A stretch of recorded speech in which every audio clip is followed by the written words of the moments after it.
Well, good morning. It's a pleasure to be with you here this morning.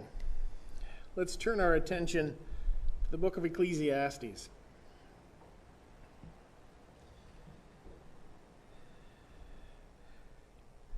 We're going to look a little bit this morning at Ecclesiastes Chapter 5, and then I want to have some closing words that will hopefully help you as you continue your own study in the book of Ecclesiastes and to kind of tie these things together for us. So, Ecclesiastes chapter 5 this morning.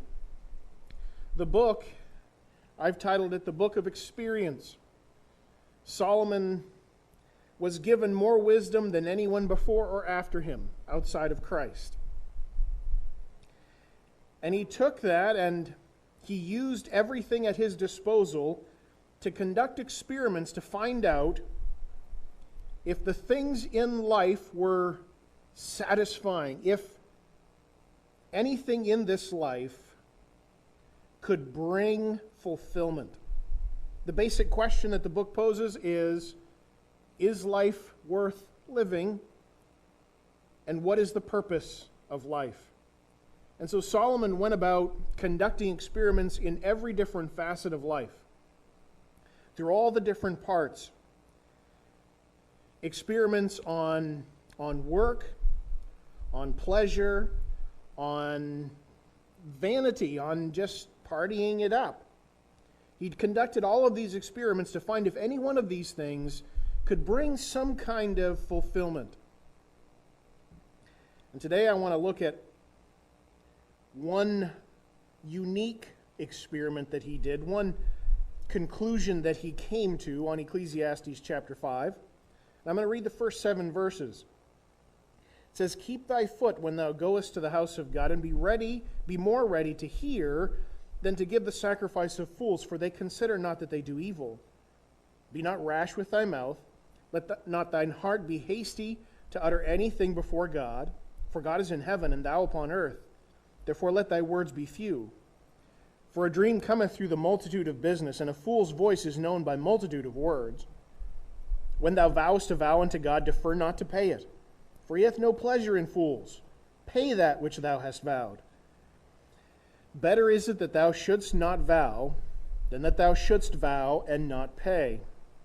Suffer not thy mouth to cause thy flesh to sin, neither say thou there before the angel that it was an error. Wherefore should God be angry at thy voice and destroy the work of thine hands?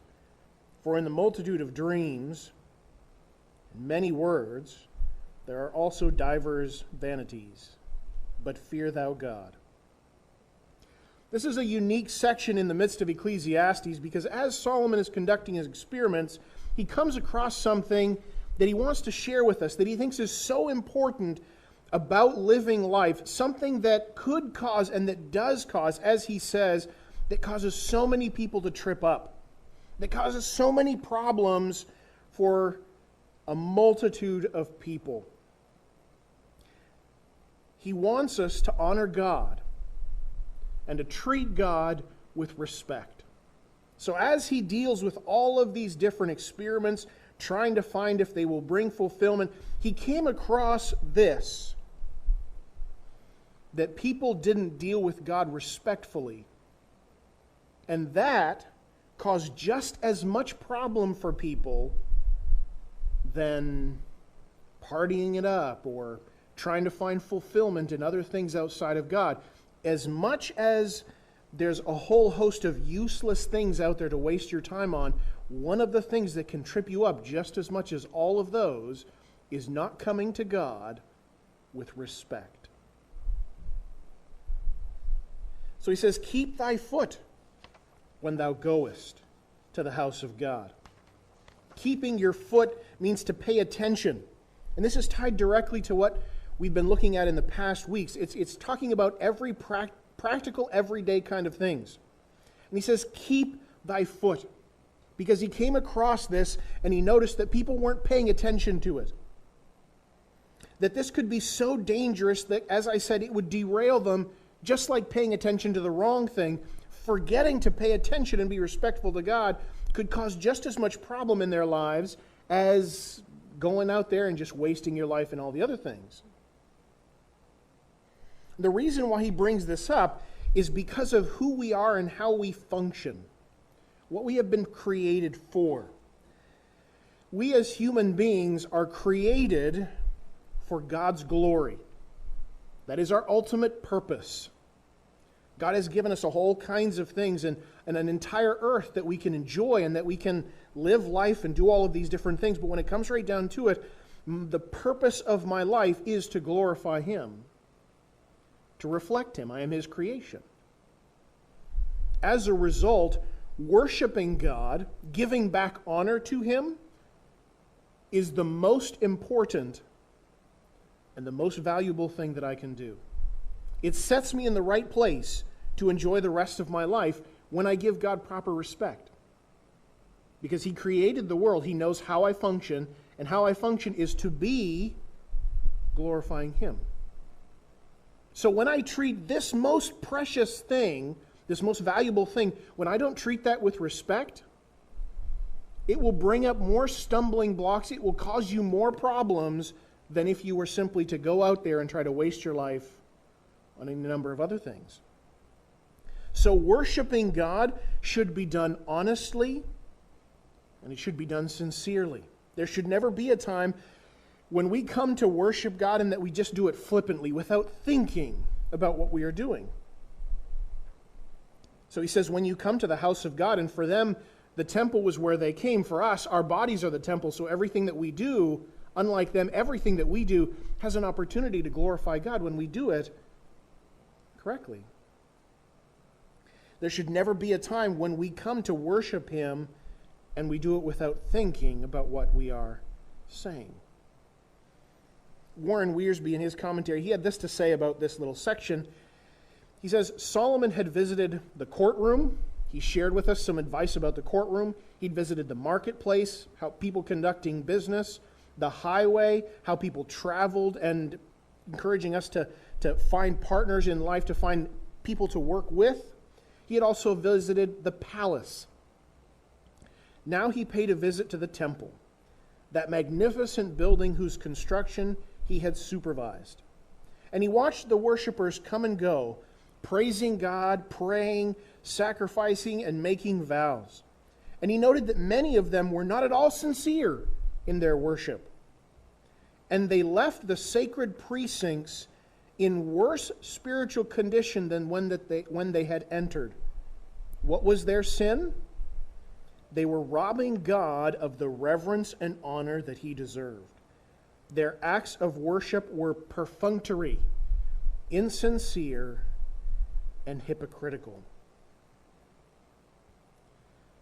So Solomon, as he's conducting all of these experiments, he goes to the temple and he sees people coming in. They were just going through the motions.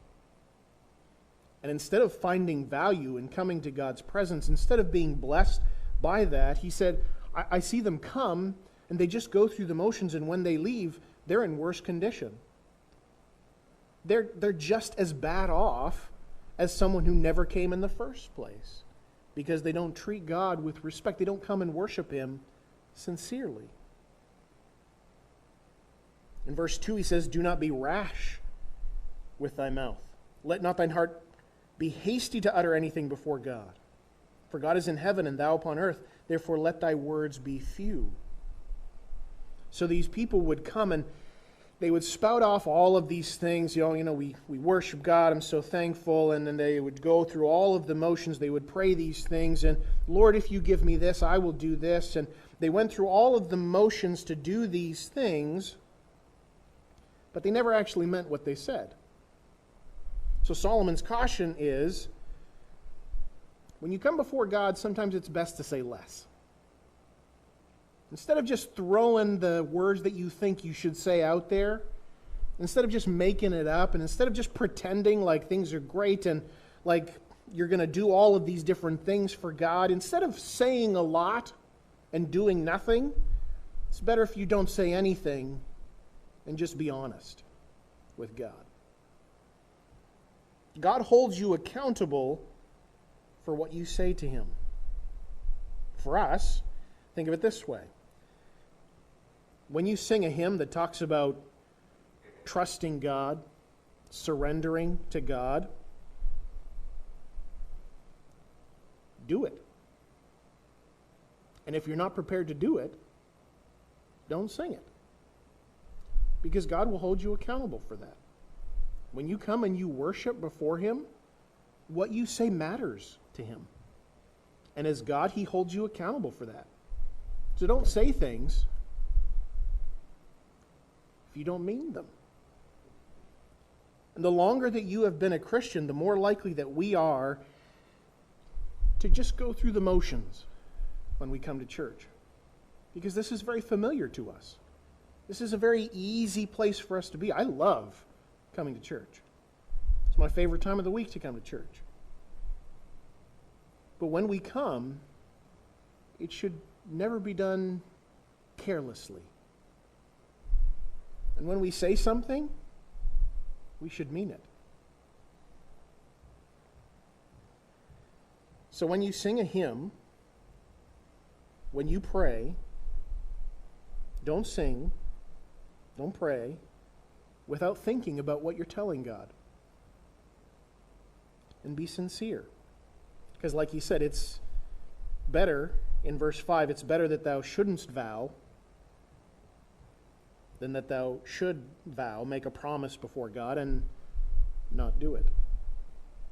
You don't have to promise God things. He does not require you to promise that you will do these things, that you'll take actions in this way or that way. That he does not require that from you. So unless you mean it, don't say it. He wants you to have faith in him and to act on that faith. So don't make promises to God with no intent of keeping them. And don't make promises to God and then procrastinate about doing them. How many people have said, Lord, if you save me, I will give you my life. I will give up this. Then God saves them and like, well, maybe I'll do it later. I'll give up, that thing later. And we just kind of postpone it because we got what we needed from God. So we'll just kind of postpone that for a while. And Solomon says, don't do that. If you tell God that you're going to do something, put it on the calendar. Get that thing done. Because God holds you accountable for that. Why is this kind of thing included in Ecclesiastes? Because Solomon looked at this, and he looked at all of the other experiments that he was doing, and he saw people who were pretending. And he said, if you're pretending, that's doing you just as much harm as if you were living it up outside, doing all kinds of things. Pretending to be a Christian, talking without walking, is just as dangerous and useless and empty, as he says, it is vanity.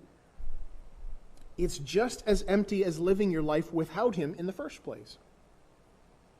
So when you come to God, be honest, be sincere. Don't tell God what you want to do and then follow through later. If you're going to tell God you're going to do something, do it.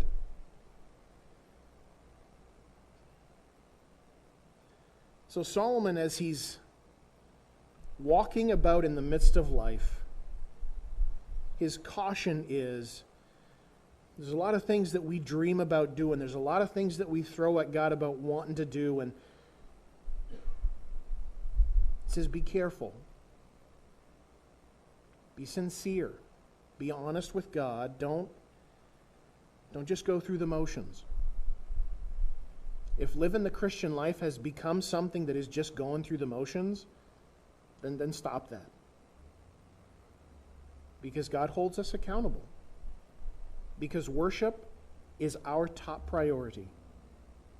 It is the thing that glorifies God the most. And if we do that without caution, without respect, then we're doing ourselves just as much harm as if we lived our lives drunk from morning to night. You're no better off.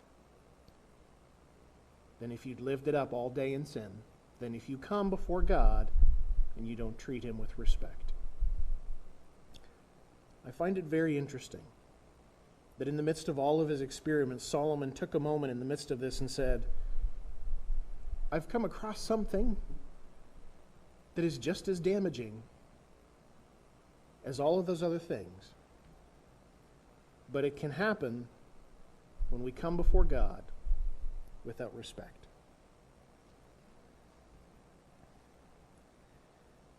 So I wanted to take a few minutes at the end of that to kind of bring a conclusion to the book of Ecclesiastes. I wanted to start this way. As Genesis begins, he says, in the beginning God created the heavens and the earth. And everything that God created was there for us to enjoy. Everything in the world are things that God has made so that we can enjoy them, so that it can reflect him and it can bring joy into our lives. Everything that God created, it was meant to help do that. When we sinned, when sin came along, then everything from work, from creation, from childbirth, from everything became pain-filled, twisted, and not enjoyable because of sin. So at the beginning, everything was meant to bring joy. That's how God intended it. Sin came in, destroyed everything. Joy was removed because sin wrecked everything. So on their own, nothing in the world will anymore bring joy because it's been tainted and twisted by sin. Even creation, the Bible says, is groaning, just waiting for God to redeem it, to change it. So the conclusion that Ecclesiastes brings out after doing these experiments is there is nothing on this earth that separate from God can bring you joy because sin has twisted it, tarnished it. Solomon did all the testing to find out if there was anything left on the earth that's separate from God because of sin, if it could bring satisfaction. And his conclusion was, I can't find anything. Separate from God, there's absolutely nothing out there that can any longer bring fulfillment and satisfaction. But because of who God is, because of what Christ has done, all of creation and everything around us, there is still hope for that. We can still enjoy it, even though it is currently marred by sin. And the way that we can enjoy what God created, the way that he intended, is to place ourselves inside of God, because then he does what needs to be done in us so that we can see things and enjoy things as he intended. Perfect creation becomes sinful. The only way that man can now enjoy creation as it was intended is to deal with our sin and rely on God. Then we can enjoy as God intended. So the only hope for enjoying the things, the work, the creation, and the people around us is to rely on God for our satisfaction and fulfillment. Because that frees all of those things around us from having to satisfy us because it can't, because of sin. Now, when everything we need is satisfied by God, we can enjoy our work. We can go out into a creation and enjoy that. We can see the blessing of new life, even in the midst of the difficulties that come. Even though we live in a sinful world, when we align ourselves with God, we can enjoy life as God intended. That's why the book of Ecclesiastes finishes and says this is the whole duty of man. What is the number one thing that you need to do in order to be able to enjoy your work and your life and your friends and all the things that God has given to us? What's the one thing that you need to focus on? And that is aligning yourself with God and getting your mind in a place where you trust Him completely all the time. Verse 13 of Ecclesiastes 12, he says, let's hear the conclusion of the whole matter. Fear God. Keep His commandments. This is the whole duty of man. If you want to enjoy life, fear God. If you want to enjoy creation as God intended, keep His commands. Because then you align yourself in the track for God to do what He needs to do in you so that you can enjoy the things as God intended for you to do. This is the whole duty of man. This is your number one job. Fear God, keep His commands. For God shall bring every work into judgment with every secret thing, whether it be good or whether it be evil. If you try to do things on your own, God's going to figure things out. God knows everything and how it functions. So the number one thing that you can do, if you want to enjoy life, fear God. If you want to have friendships that are proper and healthy, you fear God. If you want to be able to go out into creation and see what God has done and enjoy those things, get wonderful fulfillment and joy, you fear God, you keep His commandments. There's one train tracks, one set. If you put yourself on there, you'll see things the way that God intended. And even though it's marred by sin, God does a work in you to allow you to still find joy in these things. That's your whole job, the whole duty. Everything summed up into once. Fear God, keep His commandments. I love the book of Ecclesiastes. It's the most hard-hitting book because it doesn't pull any punches. It says things the way that they are. You try to do things without God, you're going to end up empty, and it's going to be kind of useless, and you're going to get frustrated. But if you commit yourself to fearing God, then you'll be able to enjoy life as He intended, even though we live in a sinful world. Just imagine how much better it's going to be when we live in a world that's not sinful and it's perfect. Let's close in a word of prayer, and then we'll open it up for questions or comments at the end here. Dear Heavenly Father, we thank You for the book of Ecclesiastes, and help us to take it to heart.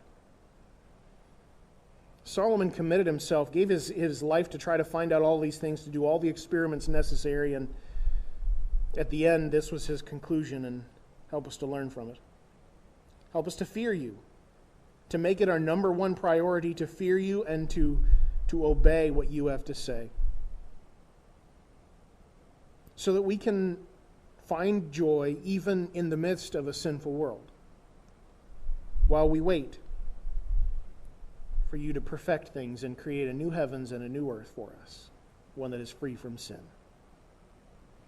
So I thank You for what You have done and what You're going to do in Your name. Amen.